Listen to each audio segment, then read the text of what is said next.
Hello everybody, welcome to my channel. If you don't know me, my name is Emerald, and if you do know me, my name is still Emerald, you just already knew that. So as you can probably tell by the title of this video, last year I read 18 books, which is probably more than the 6 years previous combined of personal books that I've read. And I just really wanted to make a video talking about them, kind of reviewing the books that I read, and if you're watching this and it seems like we might have similar tastes, we can give each other book recommendations and chat about what we thought if you've read the same books. But I read some really amazing books this year and I wanted to talk about it. So if you would like to watch and chat along in the comments or in your head, grab yourself a little cup of tea and let's do it. It's still really hot, but I want some.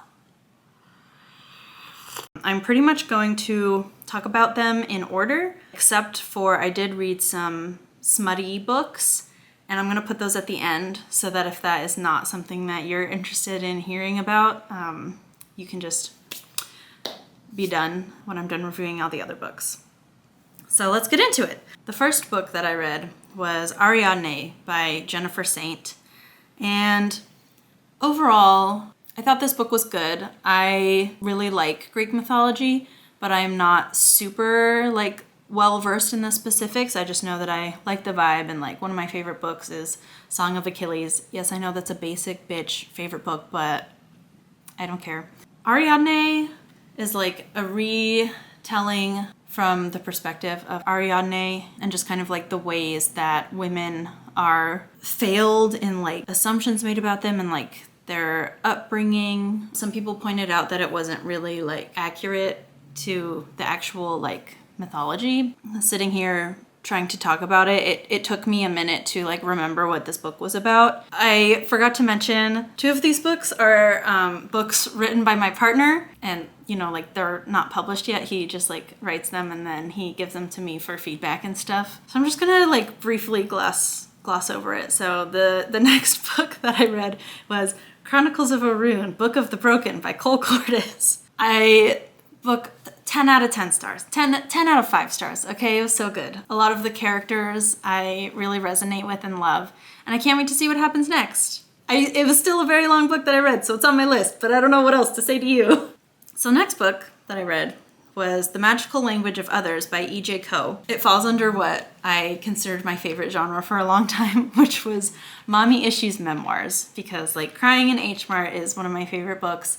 I love I'm Glad My Mom Died by Jeanette McCurdy. As a mommy issues haver myself, I love books like that. EJ started with poetry, and then this was her first book that was not a book of poetry, but I feel there's still a lot of those influences. So sometimes it was a bit difficult for me to read because I've always had a hard time with poetry. I don't like everything spelled out for me, but sometimes reading between the lines and understanding of poetry has always been a little bit difficult for me. So I would definitely recommend being mentally ready to exert a little bit more effort in trying to really understand what is trying to be conveyed. And this is also really funny because I independently knew this person, and then I read their book, and then I looked them up on Instagram, and then I figured out that they were the same people. It was really beautiful and sad in a very human way, which I think is why I love memoirs, because a good memoir connects with you, I feel in the way that fiction can, because fiction is just so transcendental. You can read a crazy sci-fi novel, but there are still these human elements. It stands out so much more because it's in such a foreign setting, but there's still something that you connect with. And I think a good memoir does that. The next book that I read is called Only a Monster by Vanessa Len. It's a pretty good young adult novel. I think the second one might be out. I'm not entirely sure, but I do eventually want to read it. There was a love triangle aspect, and I felt the main character was very much you can self-insert yourself, which is totally fine. I did feel the 2 love interests were a little bit flat. The time travel aspects were super interesting, and time travel for me is super hard to really get into and get right. Normally I prefer time travel that is cyclical, like in Prisoner of Azkaban, that the things that happen to them are the things that they do because like time is within a loop instead of like that you can change a timeline. I usually prefer that. If I'm remembering correctly, this doesn't follow that, but I still really liked it. So that is saying a lot. Yeah, I think my biggest critique was that some of like the two love interests just did not feel like fully fleshed out characters. Okay, the next book. This is one of my favorite ones from the year. It's called Meddling Kids by Edgar Cantero. This book is so good. It's kind of like a what if scenario of like a Scooby-Doo type group of kids that solve mysteries, but then what if one of the mysteries wasn't just a man in a mask? What if it was like actually some like mystical, magical thing? And then this mystery when they're kids isn't like they solve it, but it still haunts them. And so as adults, they revisit this place to like truly solve the mystery. This book was so good. It was so descriptive. And there's so many parts of this book that I just like close my eyes and I can see it all again. The characters all felt flawed and like you could have known them. I need to get a physical copy of that book because I wanted to get physical copies of like my favorite books off of this list. And I still haven't gotten that one, but it's a really great book. And it's like there's some queerness in it, and yeah, it is just so good. Top 5 for sure. Okay, next book is Lightlark by Alex Aster. I know there was a lot of contention online about this book. I really liked that book. I also haven't read a lot of fantasy, but I know some people were like, this is pretty much just A Court of Thorns and Roses, but like worse. I haven't read A Court of Thorns and Roses either, so like I can't say if it is or not, but I really liked this book. Again, this is one of those books where there are quite a few scenes that I can just like very clearly picture in my mind when I think about it, and that is just like so cool to me that it feels like I had a little movie playing in my head. I feel like there were some setups and payoffs that I did not see coming. It is very like young adult fantasy, and like if you're expecting a super intricate like political intrigue and whatever, like that's not what you're gonna get. It's like mostly about a girl finding her own self-assuredness in a really cool fantasy setting. And I do kind of have a similar critique of Lightlark to Only a Monster, and that is that the love interests are a little bit like shallow, that I still had a favorite that I was rooting for. Like I was still invested enough, you know what I mean? Okay. It's hard to put a number to books. Except for this one. Okay, Verity by Colleen Hoover. 0 out of a million. I hated this book with a burning passion, okay? I read it because a vlogger that I watch, she had read it, and I don't even think that she liked it, but I also see people talking about Colleen Hoover all the time, and I was like, okay, I need to read one of her books so I can have a fucking opinion on Colleen Hoover. This book was such trash. It made me so angry, and I read this book in like 3 days. And so you'd think, oh, well, how can you say it's bad? It was gripping you like so much. There was absolutely no payoffs whatsoever in this book. Okay, and I don't even necessarily think it's bad that the main like POV character was unlikable, but if you don't have anything else going for your book, you at least have to make her relatable, okay? You can't pick a struggle. You can't have everything about it be not good. So spoiler alert, I'm going to have some spoilers about this book because there is no other way to talk about how horrible it is. And also I really implore you not to read it, so I don't really care about spoiling it. So basically, oh, this book makes me heated. I'm not even gonna like super get into the plot. So the main problem with this book is that it is like a thriller, but I feel like it's not really a thriller. Like the twists are not really like answered. Like the end of the book, you're kind of supposed to pick what you believe. And again, I don't really have a problem with ambiguous endings. Like, I think sometimes that can be done really well and it can be really beautiful and like an important part of a book.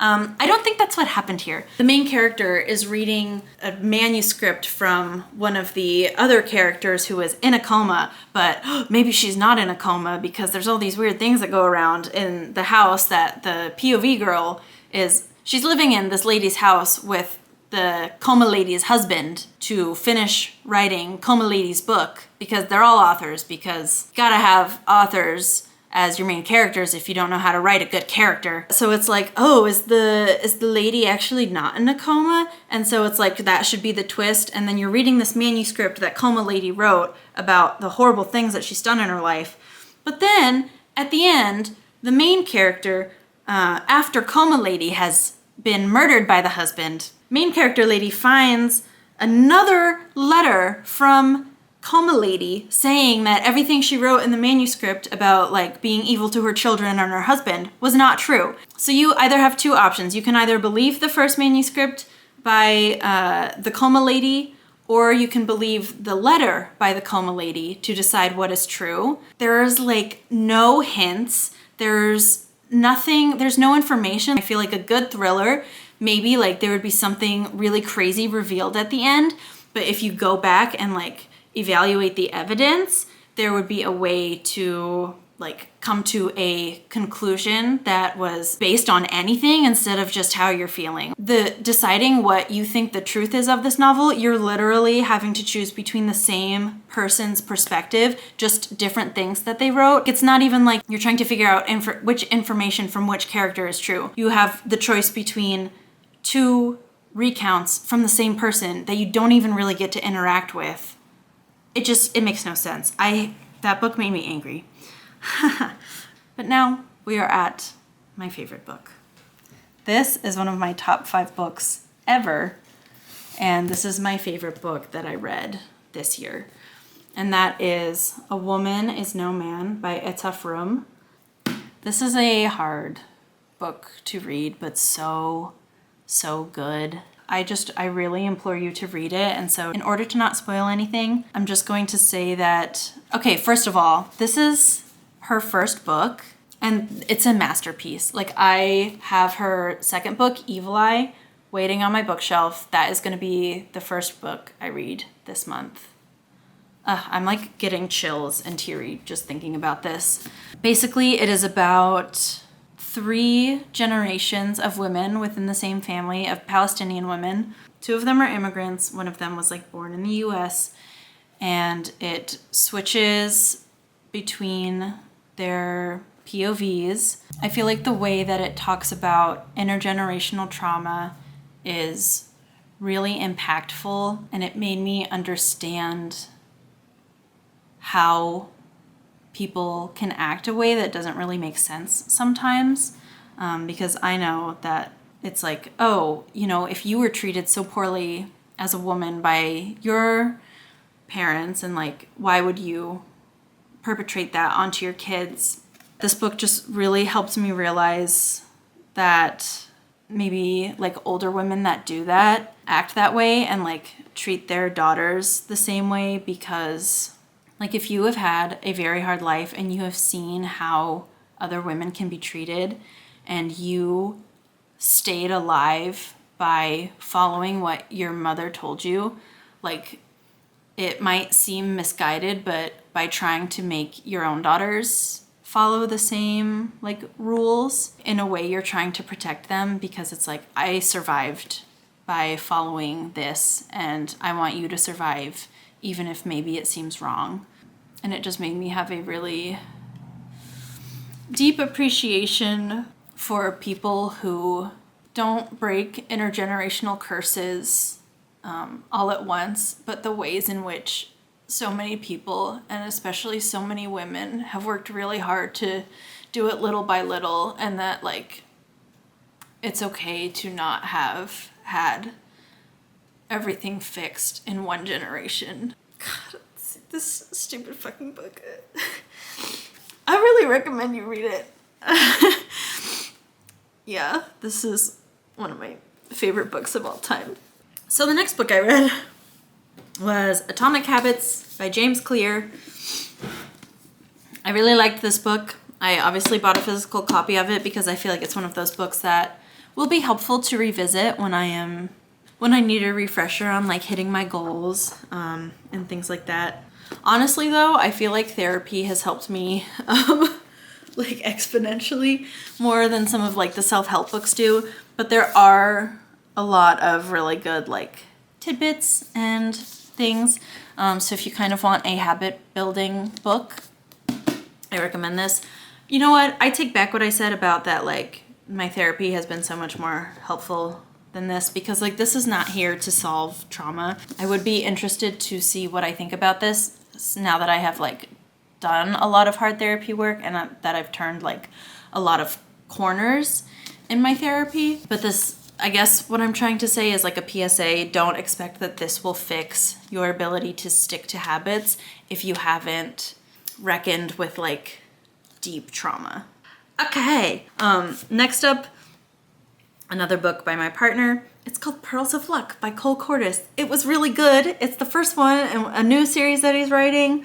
The world building is just insane. It's one of those things where I read it and then I look at my silly goofy boyfriend and I think, how did this like complicated, crazy thing come out of your head? Like, obviously, like, do you know what I mean? Like, obviously I know he's brilliant, but like, he's just my silly guy that I hang out with. And then he like constructs these elaborate worlds with insane magic systems and all these different kinds of people and cultures. And he blows my mind. He blows my mind. So that's me hyping up a book you can't even read yet. Sorry. So the next book I read was Iron Widow by Shiran J. Zhao. Okay, this is the other book that I'm going to rate. I rate this a 3.5 to 4 stars. I really adored this book. The author, I'm pretty sure they've referred to it as like a fantastical retelling of the only empress in China's history with giant mechs inspired by Yu-Gi-Oh! How could it be bad? I really liked this book. I think one of my biggest critiques was that sometimes it felt like telling instead of showing. You know, sometimes when exposition is being conveyed through dialogue in kind of an obtuse way. I feel like that was happening, especially sometimes towards the end. But overall, I really liked it. I'm going to be reading the next one. It was such a colorful book, and the Empress was so badass. And I just really appreciate that it was like a fantastical mech fighting book. I have no idea what's gonna happen in the next one. I'm getting sweaty, I'm taking this off. It was a very good book. Even though this book was set in a fantastical universe, there were also clearly aspects of like womanhood, especially like in China with foot binding and like having society force chronic, constant pain on you for being a woman, and like how difficult it is to navigate the world when you are basically like given a disability because that is what society has deemed like beautiful for you. You can feel a lot of the anger that Jiren feels, not towards womanhood, but about the struggles that are wrongfully and kind of like irrationally inflicted upon women for no reason other than to keep us down, and that we're like so strong and powerful. Yeah, this was another like really descriptive book. I really liked the idea of the mechs, and I want to read it again because it was so like big and grand that I think sometimes I got a little bit confused, but I don't think that was a fault of the book. Next book, Shiver by Maggie Stiefvater. This is a book that I read in like high school, and it came up with one of my coworkers. I asked her what her favorite book was, and she said it was this series, and I was like, oh my gosh, I remember this series. Like, I kind of thought I made it up because for years I couldn't really remember what it was called, or like I never saw it, and I was like, was this a fever dream? Like, did I make up this series? But I didn't. And I remember that I never actually finished the third book, and so I thought I would start the series over again from the first one. and actually try to finish it this time. I actually haven't read the second one yet. It's good. It's very young adult. I think I might just be a little bit, it's not like that I'm older than it, because I mentioned some other ones that I feel like are more geared towards young adult that I still enjoyed. But maybe this is like tween. You know what I mean? Like, it's not like something that is probably for like 16 to 20-year-olds. I feel like this is like for like 12 to 14-year-old, 12 to 15-year-olds. You know what I mean? I still liked it. I'm not sure I like want to read the next two. You know what I mean? Just because I remember when I was reading it the first time as a kid, I was like, I want to finish this. But then I had rented it through the library, the last one, and then I had to return it before I could finish it. And then I just never got around to it. And so it's like, I want to finish it, but also this book doesn't really take up a lot of real estate in my mind. It's about werewolves. I like the kind of like werewolf magic system. I think it's unique. I feel like the main love interest he's like emo kid generic. You know what I mean? Like if you were an emo kid, this is who you would want to read about, but he's still not super like fleshed out. And actually, I take that back. I feel like the characters in this are pretty solid. If anything, it's the POV character that's a little bit of a self-insert. And I feel like if you're drawn towards this book, you might feel a little bit like ostracized and left out if you're like reading books about wanting to belong to a wolf pack. And then the most defining like feature of the main character is that she has a difficult relationship with her parents. Like, they just are kind of whatever. They're like blah. They don't really treat her very well. Aside from that, it's like, I'm obsessed with these wolves, and then I've fallen in love with one, and oh my goodness, he's a real boy. And you know, like yeah. We'll see if I end up reading the other ones. If I just, there's so many other books that I want to read that are, I think, just a little bit more with where I'm at. You know what I mean?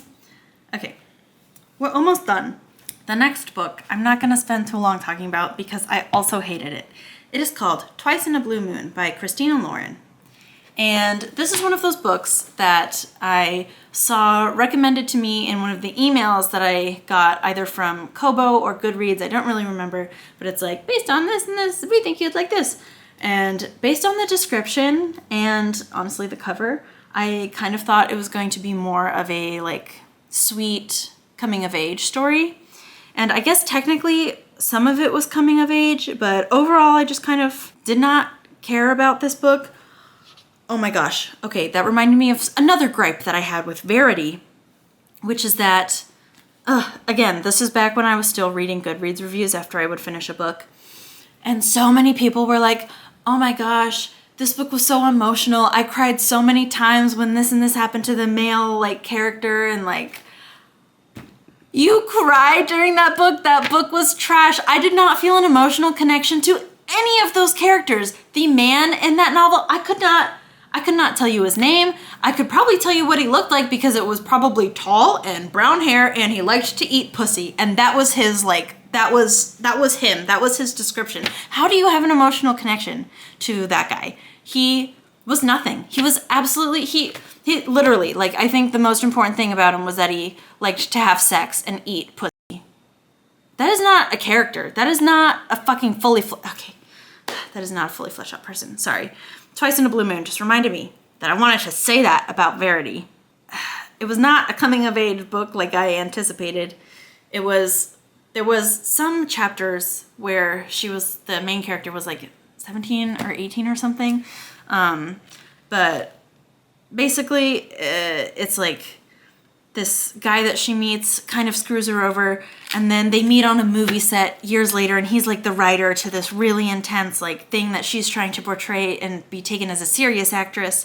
Then it's like, oh, it was all a misunderstanding. My grandpa was gonna die and I needed to sell you out for money. But I love you. He was so bland too. He was moody and tall. I forgot I was gonna leave the romance ones to the end. But I don't even remember if there was any romance in this, to be honest. Like if there was any sex scenes. Anyways, not a good book, in my opinion. The male character that I was supposed to forgive, what is there to forgive? I never cared about what you did in the first place. You are a loser. Everyone is a loser. Okay, this is another one of my favorite books this year. This got me out of my reading slump that Twice in a Blue Moon put me in. The Long Way to a Small Angry Planet. This book is so cute. This is my partner's book. I mean, like, we live together, so all of our books are like you know what I mean. The Twice in a Blue Moon put me in such a reading slump, and I was just like, I don't know what to read. I'm so mad. I hate everything. And he was like, try this. And I was like, okay. And he described it as a space road trip. And I feel like that is so accurate. Like, there is a plot and there is like some intrigue and stuff happening near the end, but overall it is just a really sweet, fun, cute, wonderful book. I love sci-fi. I love like imagining what different species of like sentient beings would be like and how they would be different culturally and how that means like we interact with each other. And there is some like queerness. It's just so cute. All of the characters were so lovable and some of them were like so spunky and great. I'm so excited to read the next one. It's like kind of continuing from this, but it's not a sequel, if that makes sense, because like the road trip was completed, but there are more things to discover. I love this book. It's so cute. Becky Chambers. I love Becky Chambers. Becky Chambers is so cool. Oh my God. Okay, these next books. I'm just gonna bring them up together. Thunderhead by Neal Shusterman and The Toll. So the first book in the series is called Scythe. I don't even know where to begin. So I read Scythe. I think it was sometime last year. I really liked it. Basically, it is set in a world where there is like an artificial intelligence, like a benevolent artificial intelligence who knows how to make sure that nobody is hungry, like everyone is protected, nobody can die. Nobody's dying, right? But there are these people that are like kind of appointed, like they're trained and then they go through testing and then see if they're like accepted to become a scythe, which means that they decide who is gleaned or like killed, more or less. And the first book focuses on these two kids who are apprentices to join the scythedom. It's like a very scythe central book. Buddy, that was just the tip of the iceberg. These books, okay, I think I'm gonna have to put this series, so it's A Woman Is No Man, this series, The Long Way to a Small Angry Planet, and Meddling Kids. I think that's my order. I think that's my order. But these books, they go crazy. So Thunderhead. I don't even know what to say because you have to read the series and I don't want to spoil anything. Let's just say that the first book is very, that's kind of cute. The first book is very focused on the scythedom. This expands very much. I was getting to the end of this book. I was probably like, here, reading along, and then my partner, this is another series that he recommended. He has good taste, I will say, I guess. But I'm near the end. I'm chugging along, and then my partner's like, "Oh, are you gonna read The Toll next?" And I was like, "No. I think I'm going to take a little break and read," well, I thought I was going to read the next book in this little series because this is so good. But I was like, no, I think I'm gonna take a little break and then I'll like come back and like finish it out. I finished this book. The second that I finished this book, I would have picked up The Toll. Yes, it was just like, it was getting near the end and I was like, oh, there's some cool stuff going on, but yeah, I think I'll read something else. And then by the end I was like, I can read nothing else. And then I read this book, and you know how hard it is to end out on a good, to really nail the ending of a series, especially when it's like so robust as this. But I read this, and this was the last book I read of the year because I read it and then the next month came around and I was like, oh, it's time for me to pick a new book. I was like, I can't read anything else. I needed like 3 months to sit with this because I was so sad to say goodbye to the characters and I love them and I was just like, I'm ruined for the rest of the year. I can't read anything else. I love it so much. So I really recommend the Scythe trilogy. And it is at this point that I'm going to talk about the smutty books. So if you are not a smut person, get out of here. I appreciate you sticking around this long anyway. Okay, let's get into the smut. Oh, God. So this year I realized that I'm not a big smut girly. It's just not for me. Like, I enjoy romance and like love stories, but like I don't want that to be the point. I want it to be there because your characters are so fully realized, and like love and relationships are such an important part of being a human. And so it's like, if you have a really full character, of course they're going to have like feelings and relationships and maybe some physical engagements with other people, right? And like I enjoy that, and I don't mind it because I think that that is a very fundamental like human experience. But that's not what I'm talking about. I'm talking about books that are just there to be book porn. There were two that were like very clearly smut books, but Verity definitely had some sex scenes. I probably should have included that in this. I'm just so passionately against that book that I forgot about that. And Twice in a Blue Moon, I truly cannot remember if they have sex in that or not. I truly also couldn't care less. But the ones that I did read were It Happened One Summer by Tessa Bailey. That book was cute. It was fine. It was about this like a socialite who pissed off her dad and had to move to a small fishing town and met this gruff fisherman who lost his wife. Like, it was so tropey. It was cutely written. The sex scenes were pretty bland and boring in my opinion. It was if you like sweet romance, like smut books, you would probably like it. It's just not for me. The next book. Very embarrassingly, I have a physical copy of Haunting Adeline because this was not published through a publisher, so I could not rent it through the library. And I saw people talking about this all the time. And so I was at Barnes & Noble and I saw it and I got it. If I'm being honest, I went to Barnes & Noble to find this and get it. And I wish I did not have it anymore. The writing is so bad. This book could be this much shorter and it would be better. It was just like so much of like the I shouldn't want this, blah, blah, blah. And I know it's like a stalker romance, and I think the author was like, I was trying to make it believable because Adeline wouldn't just go for it right away. And it's like, yes, but oh my God, it's the same thing over and over and over again. Like, clearly, yes, you are letting this guy like stalk you and come into your house. Clearly you want it.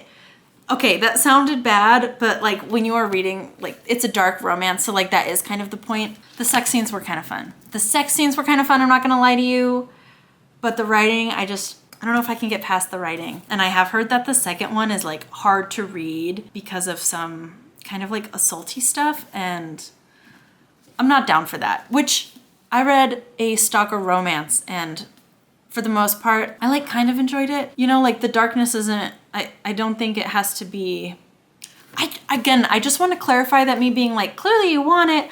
Obviously, predominantly women who have assaults and like stalkers and stuff, none of them want it. But this is like a dark romance, which in my opinion usually takes the horrifying things that happen to women and like put it in a context that gives you control and power and like a way to reckon with the fact that this is our reality. You know what I mean? So that's what I meant. In the context of this book, there was just like a quarter too much of the book that was like, oh, but I shouldn't want this. Like, this is so wrong. And it's like, girl, you've said that for the last half of the book. Shut up. I get it. Also, when I got this, I kind of, because it's called Haunting Adeline, I thought that it was about a ghost, but it was a stalker. I thought there was a ghost that was like trying to get with this lady. I don't know. There was a bit more plot than I anticipated. Also, if you have to preface it by saying that you are not trying to, what does it say? Hold on. None of these conspiracies derive from a belief in anti-Semitism or QAnon. If you have to start with that, maybe you should take a step back. I really liked it after I finished it, but now that I've had some time and space, I'm like, oh my God, I can't believe I read this.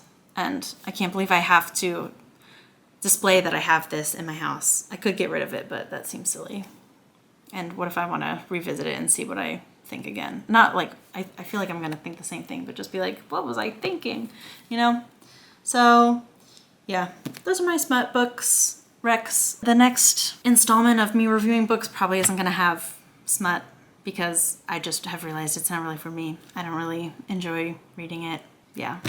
If you do, more power to you, but also be aware that supposedly it can do the same things to your brain as porn in like in a video on a computer, like you're just reading it, but it can like develop a porn addiction. So something to be cognizant of. But yeah, that is my main book review for the year. Thank you so much for watching if you did. And if you read any of these, I would love to chat with you about what you thought in the comments, or if you have any recommendations, or you want me to, you know, elaborate on anything with you. I would love to do that. I have really enjoyed picking up, I'm sorry, I have like a hair in my mouth. I've really enjoyed picking up reading again. And I love chatting with people about what like themes they picked up or what truths they might have discovered about themselves. But yeah, I would love to chat more if you would like to as well. Thank you for watching. I love you. Happy reading. Happy 2024 reading.